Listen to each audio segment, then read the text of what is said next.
Varicocele के बारे में बहुत सारे लॉजिक आप लगाते रहते हैं, क्योंकि मेरे ख्याल से वेरिकोसील जब आपकी को डिटेक्ट होता है ना, तो आप एक अपनी माइंड में पता नहीं क्या चीज़ें बना लेते हैं पेशेंट्स, क्योंकि पेशेंट्स आते रहते हैं तो उनको थोड़ा हम समझने की भी कोशिश करते हैं कि वो क्या दिक्कत फेस कर रहा है।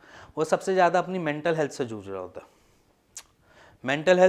मेंटल हेल्थ ऐसी जिससे वो परेशान रहता है कि उसकी लाइफ ख़राब हो गई है, या उसको लगता है एट्रोफी हो गई है, उसको लगता है उसके टेस्टिकल्स छोटे होते जा रहे हैं। ये सारी चीज़ें वो बिल्कुल गलत जगह पे ले जाते हैं। अगर आपने गूगल से पढ़ा है, अगर आपको किसी डॉक्टर ने या मेरे जैसे किसी यूट्यूबर ने आपको ये बोल दिया है कि अगर वेरिकोसील हो गया तो आपकी लाइफ तबाह हो जाएगी, तो आप बिल्कुल मत यकीन करना, क्योंकि जब तक आपकी स्कैन में कुछ नहीं आ रहा तब तक आपकी लाइफ भी तबाह नहीं हुई। एट्रोफी होती है, बहुत लेट एज में होती है, सबको एट्रोफी नहीं होती है। सबसे पहली चीज़, क्योंकि मैं अपनी हर वीडियो में ये बोलता हूँ कि एट्रोफी सब पेशेंट्स को नहीं होती है। ऐसा भी नहीं होता कि सब पेशेंट्स के स्पर्म काउंट भी कम होते हैं। ऐसे कितने लोग होंगे जो बुढ़ापे में जाकर पता चला होगा कि वेरिकोसील है भैया, उससे पहले कितने टाइम से वो वेरिकोसील को लेकर चल रहे होंगे।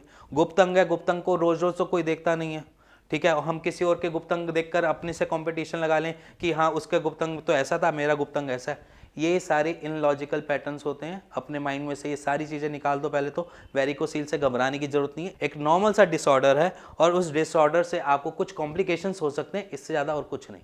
और कॉम्प्लिकेशंस के ऊपर भी काम किया जा सकता है। हाँ, जहाँ पर कॉम्प्लिकेशंस पे काम हमारे बस की नहीं हो, जहाँ पर आयुर्वेद या होम्योपैथ सफल ना हो, वहाँ पर आपके पास सर्जरी एक ऑप्शन हमेशा ही बना हुआ है। तो उससे घबराएं ना, और ना उससे डरे, ना उसके से परेशान हुए। वो सिंपल सी बात है कि आपके सामने अगर वेरिकोसील का पेशेंट है, अब जैसे आपके सामने मैं फैक्ट्स ही रख देता हूँ। अभी एक पेशेंट आए थे हमारे पास, तो उनका 3rd ग्रेड वेरिकोसील था, जो आज की डेट में 3 महीने बाद उन्होंने प्योरली क्योर कर लिया उस।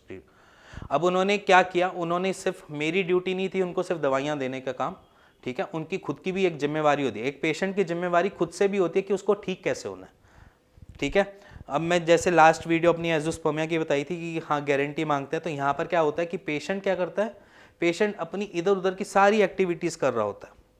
उसको भागना भी है, उसने स्कूटियाँ भी चलानी है, उसने बाइकों पे भी घूमना है, उसके बाद उसने खाना भी बाहर की चाउमीनें खानी है, बाहर के पिज़्ज़ा खाने हैं, उसके बाद भी उसने बाहर के मिर्च मसालों का खाना खाना है, उसके बाद उसने शादियां सारी अटेंड करनी है, उस शादी में जाकर उसने डीजे पे भी डांस करना है। ये सारे काम एक पेशेंट कर रहा होता है। उसके बाद वो कहता है कि आपकी दवाई काम नहीं कर रही। ये एक नॉर्मल पैटर्न है जो हम पेशेंट से सुनते आए हैं।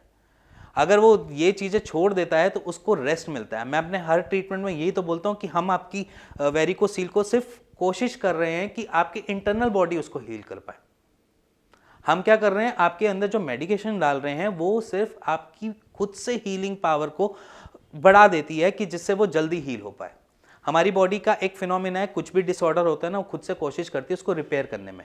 हम बस उसी को ही एनरिच कर रहे हैं, उसको एनहेंस कर रहे हैं कि वो उससे खुद से ही वो ठीक कर सके। हम क्या करते हैं कि उसके आसपास के जितने भी सिम्टोमेटिक एरिया वाले होते हैं ना, जैसे कि आपको एट्रोफी आनी है, या आपके स्पर्म काउंट कम होने हैं, या इसके साथ आपकी वेन्स को स्ट्रेंथ देना है, ये सारा काम दवाइयाँ करती हैं।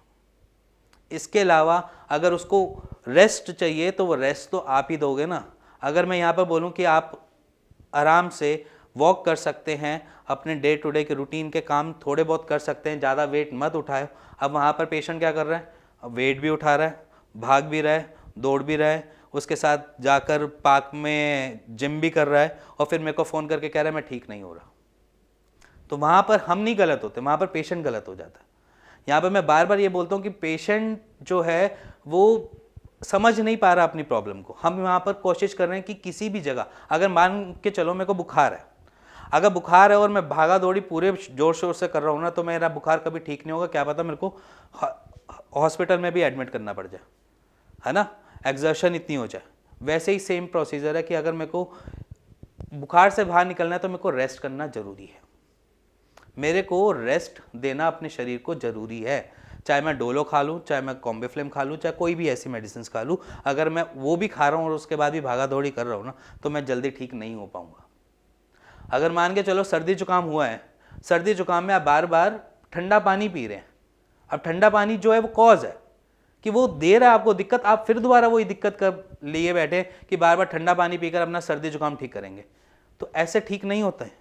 उसको रेस्ट देना है, बॉडी को हील करने के लिए उसको रेस्ट देना है। अब सपोर्टर जो होता है वो रेस्ट देने के लिए होता है। सपोर्टर उसको इसलिए बोला जाता है कि वो आपके टेस्टिकल्स को सपोर्ट दे और हील करे।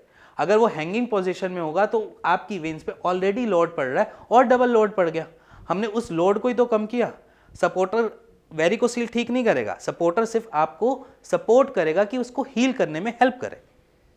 तो यहाँ पर पेशेंट को समझना चाहिए कि डॉक्टर सिर्फ 40% काम करेगा, 60% तो उनको खुद ही मैनेज करना पड़ेगा कि वो किस तरीके से अपने डे टू डे रूटीन को मैनेज करे, उसमें थोड़ी सी रेस्ट करे, हील करने के लिए कोशिश करें। कुछ एक्सरसाइज मैं बताता हूं, वो एक्सरसाइज इसलिए बताता हूं कि उससे आपके फ्लो को बेटर मिले। आपका जो ब्लड, जिसे हम कहते थे कि एट्रोफी क्यों होती है, वहाँ पर एट्रोफी इसलिए हो रही है क्योंकि उसको न्यूट्रिशन नहीं मिल रहा। किसी भी टेस्टिकल्स को अपने खाना पीना नहीं मिलेगा तो वो सुकड़ेगा ना। अगर आपके किसी भी ऑर्गन को खाना पीना नहीं मिल रहा तो वो सुकड़ेगा।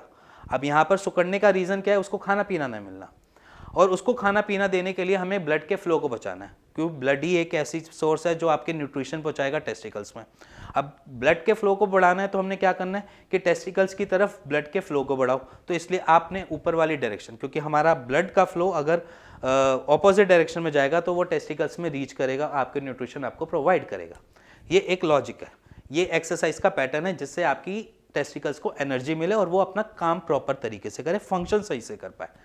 अब यहाँ पर क्या करते हैं पेशेंट, एक्सरसाइज करेंगे नहीं, कुछ ध्यान रखेंगे नहीं और कुछ भी करते रहेंगे तो कहाँ से आपका शरीर उस जगह को हील कर पाएगा।